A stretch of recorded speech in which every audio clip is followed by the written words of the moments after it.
NeuroFascial Release course on visceral manipulation. Before taking this material, it's assumed that you've taken the NeuroFascial Release course and are familiar with how to recruit strains, identify release points, and general strain patterns. For the patients, we'll assume that you've already done your diagnostic evaluation, removed underlying causes, and are now ready to approach the viscera.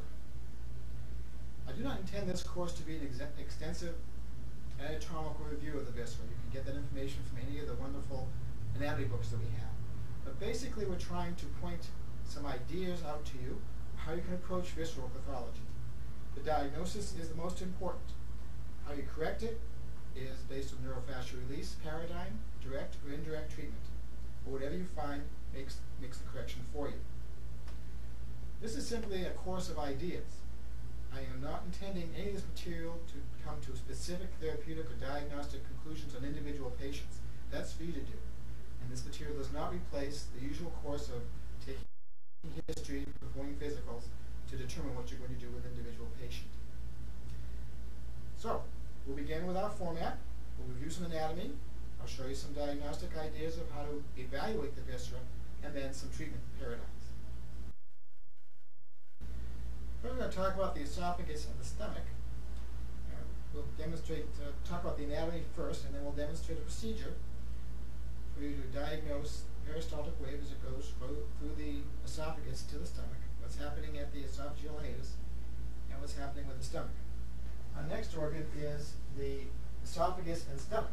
We have a long tube that starts up in the throat, goes through the esophageal hiatus of the diaphragm, and then goes into the stomach. And with a hand at the throat and a hand over this area, you can pull the esophagus up and down, rotate it, turn around to feel how the tension is at your esophageal hiatus. There's a little reduplication of fascia there called the Schatzki's ring, and if that's incompetent, you will feel the stomach sliding up through the diaphragm as in a hiatal hernia. You can consider esophageal strictures or a spasm and make appropriate corrections in that area. Some of these may need surgery, some of them may go correct. And then you can also palpate and see where that stomach is lying. After a big meal, it may lay down in the pelvis.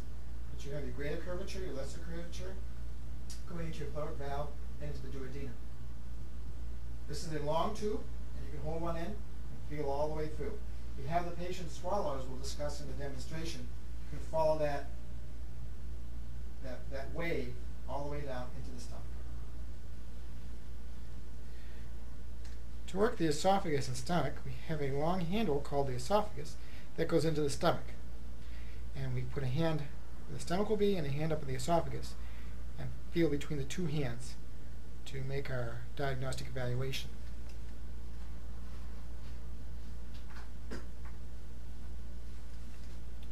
Place one hand behind the trachea to grasp the esophagus.